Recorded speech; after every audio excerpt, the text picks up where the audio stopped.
शिवसेना हा त्यांनी नाव बदलायला पाहिजे मला असं वाटतं. त्यांनी कुठलं तरी एक मुस्लिम नाव घ्यायला पाहिजे मला असं वाटतं. भारतीय जनता पार्टीला तिकीट मिळालं, तर मी तुम्हाला हक्काने सांगेन आणि विश्वासाने सांगेन, की ही सीट आम्ही काढू शकतो. भगवा सप्ताह कसला साजरा करतात? इलेक्शन आलं म्हणून भगवा सप्ताह साजरा करतात. त्यांनी बोलून दाखवावं ना बांगलादेश या विषयावर, मुसलमानांवर बोलून दाखवावं. अनेक झोपडपट्टीवासियांना तर 300 झोपडपट्टीवासियांना अनेक वर्ष घरच नाही आहेत. कोणीच लक्ष नाही दिलेलं आहे. पण आता आदित्य ठाकरे वरळीत जिमचं उद्घाटन असेल, झाड पडलं तरी पण येत आहेत. तर वाजे हा तुमचाच माणूस आज तुमच्याच विरोधात बोलतोय. तो का बोलत असेल? सत्य आहे म्हणून बोलतोय ना. तुम्हाला पैसे पाहिजे होते, तुमचा अजेंडाच हा होता की कसेही करून 100 कोटी महिन्याला आले पाहिजेत, म्हणून तो विषय निघत होता आणि त्याच विषयावरनं तुम्ही जेलमध्ये होतात. विधानसभा निवडणुका ह्या काही दिवसावर येऊन ठपल्यामुळे राजकीय घडामोडींना वेग आलेला आहे. सध्या सर्वाधिक चर्चेतला मतदारसंघ म्हणजे वरळी विधानसभा. आदित्य ठाकरे या मतदारसंघातले आमदार असल्यामुळे राजकीय वर्तुळाचं विशेष अर्थानं या मतदारसंघाकडे लक्ष वेधलं गेलंय. सध्या या मतदारसंघात राजकीय हालचाली कशा प्रकारे सुरू आहेत या संदर्भात भाष्य करण्यासाठी आपल्या सोबत आहेत भाजपचे वरळी विधानसभा अध्यक्ष दीपक सावंत. दीपक सर, महा MTV मध्ये आपले स्वागत. नमस्कार. वरळीत सध्या कशा प्रकारे राजकीय घडामोडी सुरू आहेत आणि तुमचे विद्यमान आमदार हा मतदारसंघ सोडतील अशी ही चर्चा सुरू झालेली आहे. नक्की काय सुरू आहे?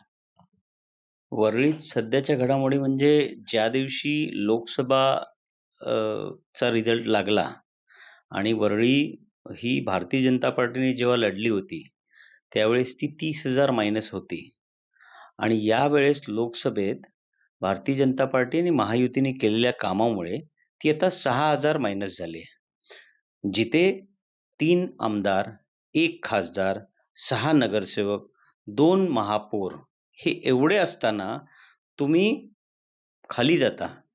त्याच्यामुळे ज्या दिवसापासून रिझल्ट लागला, त्या दिवसापासून आमचे आमदार हे लोकांसाठी उपलब्ध झाले.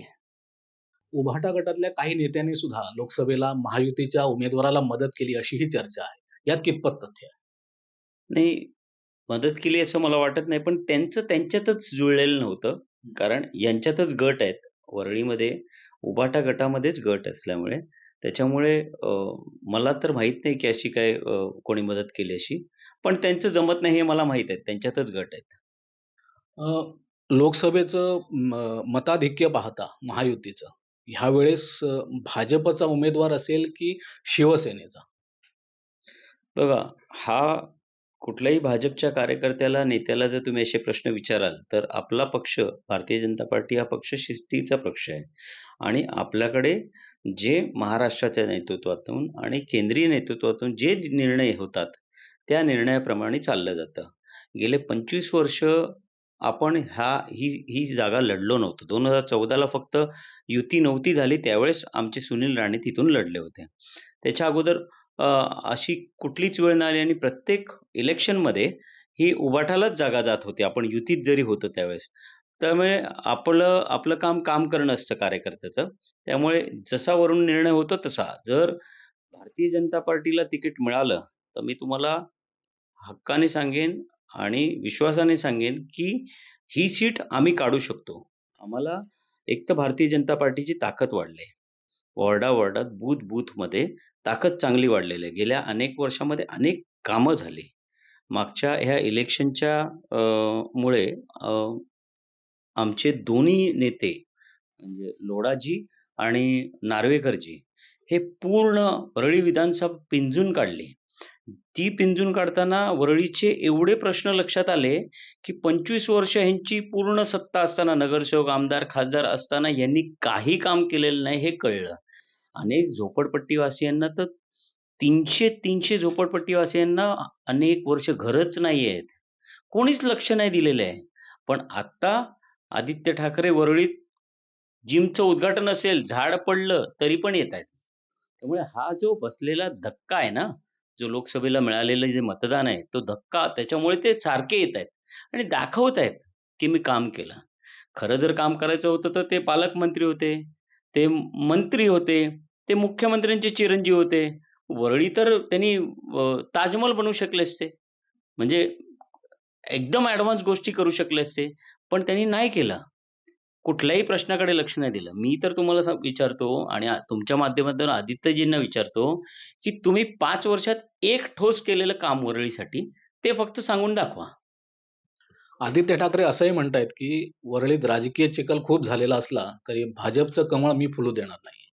नाही मला असं वाटतं त्यांना माहीत नाही चिखल आणि झाल्यानंतर कमळच उगवतं. त्याच्यामुळे त्यांना माहीत नसल्यामुळे ते असं बोलतायत आणि चिखल जरी खाली झालेला असला, तर चिखल असा झालाय, की त्यांच्या पार्टीतले जे गट पडलेत आणि त्याच्यात चिखल झालेला आहे आणि त्याच्यातनं हे आमचं कमळ उघडणार आहे. राज ठाकरेंनी वरळीत यंदा उमेदवार देण्याचं जवळपास निश्चित केलेलं आहे. मनसेमुळे भाजपला काही मदत होईल असं वाटतंय. बघा मनसे हा आपला समवैचारिक पक्ष आहे, हिंदुत्ववादी पक्ष आहे. जर मनसे आपल्याबरोबर आलं, तर हे सर्व निर्णय वरून होतात. हे जर आपल्याबरोबर आलं, तर अतिशय चांगलं होईल. आपली ही सीट निघेलच. पण नाही आलं, तर ठीक आहे. जे वरिष्ठ निर्णय घेतील त्याप्रमाणे आपण काम करू. उभाटा गटाकडून सध्या भगवा सप्ताह सगळीकडे आयोजित केला जाणार आहे. एकीकडे बांगलादेशमध्ये हिंदूंवरती अत्याचार सुरू असताना उभाटा गटाकडून पंतप्रधान नरेंद्र मोदींना याविषयी जाब विचारला जातोय. याच्याकडे कसं पाहता? मला तर खरं म्हणजे आपण बाळासाहेब ठाकरे, हृदय सम्राट बाळासाहेब ठाकरे यांना पूर्ण देश आपला, महाराष्ट्र हे त्यांचं पूजन करतो. पण त्यांचे चिरंजीव हे असे का वागतायत हे याचा प्रश्न आहे खरं म्हणजे. म्हणजे अतिशय सेन्सिटिव्ह विषय. गेले 5 दिवस जे काही व्हिडिओज येत होते आपल्याकडे आणि ज्या काही सोशल मीडियावर हिंदूंवर चाललेला बांगलादेशातला अत्याचार बघून दुःख होत होतं.